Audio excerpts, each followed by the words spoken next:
생명과학 2 2단원 내신 준비 시작하도록 하겠습니다. 자, 저희가 시험 범위가 2단원이라서 그렇게 많지가 않아요.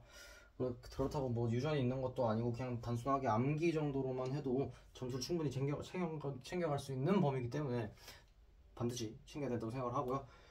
그렇게 어렵지 않게 설명을 할 테니까 잘 따라오시면 될 것 같습니다.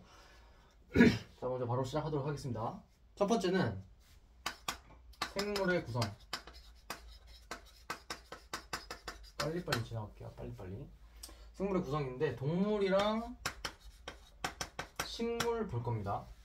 자, 동물은 다들 알다시피 세포, 조직, 기관, 기관계, 그리고 개체로 넘어갈 거고, 식물 같은 경우에는 세포, 조직, 조직계, 기관, 개체 이렇게 나누어 갈 겁니다. 각각의 동물과 식물의 구성 단계부터 각각에 있는 조직과 조직계의 특징까지 한번 정리를 해보도록 할게요.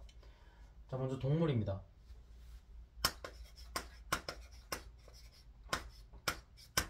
동물은 여기 있는 거 그대로 따라가고, 동물 같은 경우에는 조직을 봐야 돼. 조직이랑이 아니라 조직을 봐야 돼. 조직은 크게 한 4개 정도로 분류를 할 수가 있을 것 같아요. 먼저 상피 조직, 결합 조직,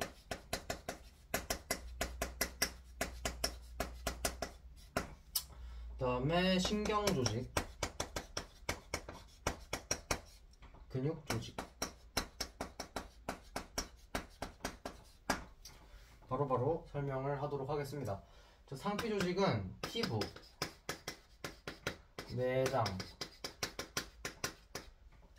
아니라 기관이라고 해야죠. 기관, 내강의 외피를 구성한다.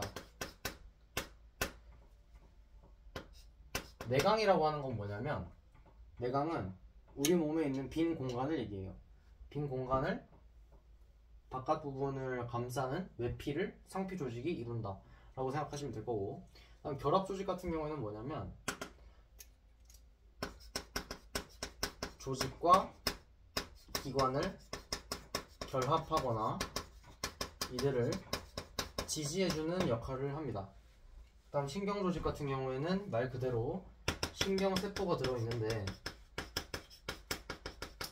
거기다가 신경세포를 지지해줄 지지세포까지 들어가 있습니다. 다음 근육조직은 조금 얇게 좀 있는데, 밑에 쓸게요.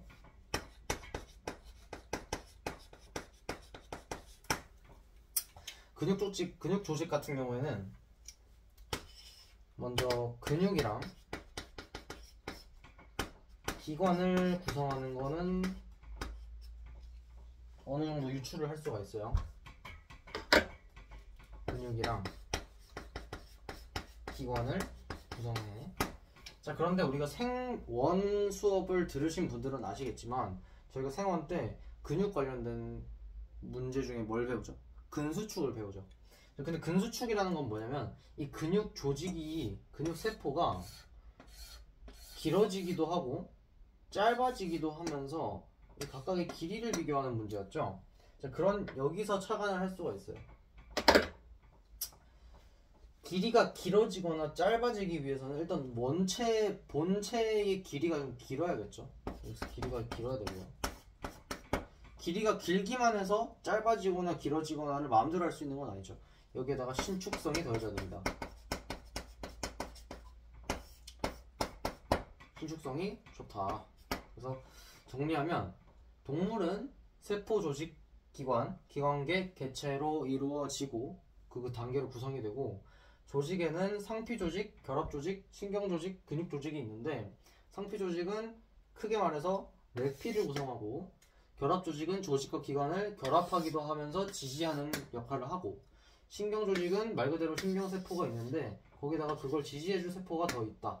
근육 조직 같은 경우에는 근육과 기관을 이루면서 길이가 짧아지기도 하고 길어지기도 해야 되니까 길이가 길고, 본체의 길이가 길고, 그다음에 길어졌다 짧아졌다를 반복하려면 늘어나라는 성질이 있어야 되니까 신축성까지 좋다까지 생각해 주시면 될 것 같습니다.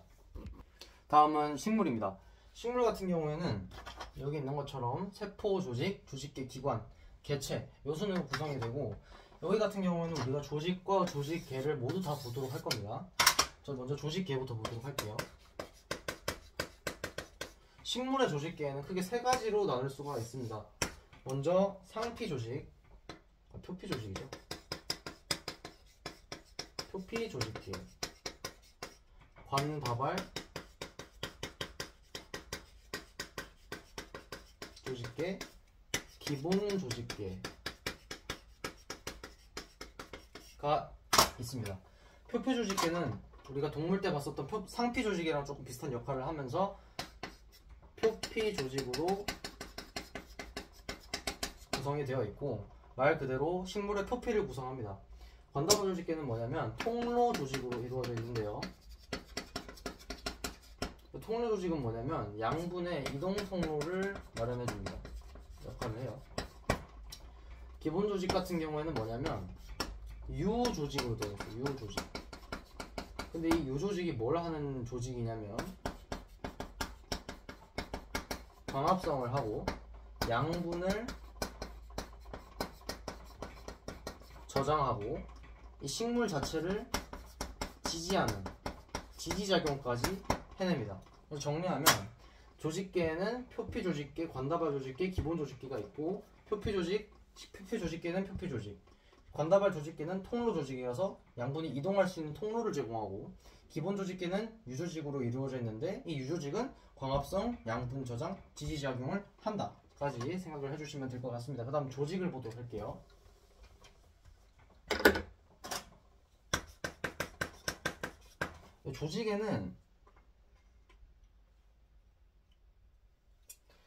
조직은 크게 두 개 정도로 나눌 수가 있습니다. 분열을 하는 조직인 분열 조직이 있고요. 분열하지 않고 식물을 그대로 분열하지 않고 그대로 유지하는 영구 조직이라는 게 있습니다. 자, 분열 조직에는 우리가 생각을 했을 때 식물이 분열해서 하는 거는 뭐가 있냐면 생장, 치유, 회복 이런 것들이 있는데, 말 그대로 생장점,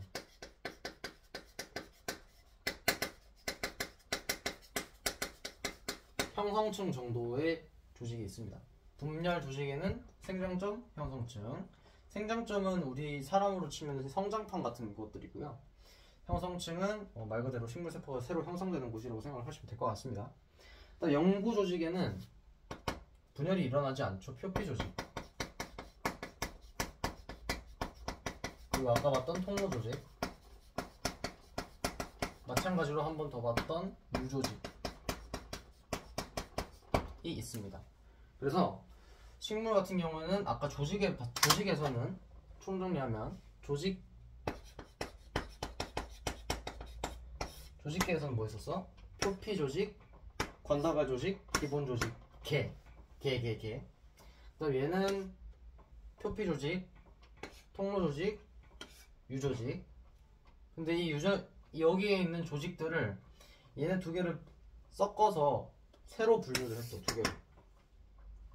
생장점이랑 형성층은 식물이 성장하고 치유하는 데 필요한 세포라서 새롭게 분열을 해서 새로운 세포를 만들어내야 돼. 그렇기 때문에 분열하는 조직이라고 해서 생장점과 형성층에 분열 조직이 많고, 영구 조직은 분열할 필요가 없어. 새로 만들 필요가 없어. 그래서 표피 조직, 통로 조직, 유조직, 아까 여기서 봤던 것들 싹 다 영구 조직이라고 생각해 주시면 되겠습니다.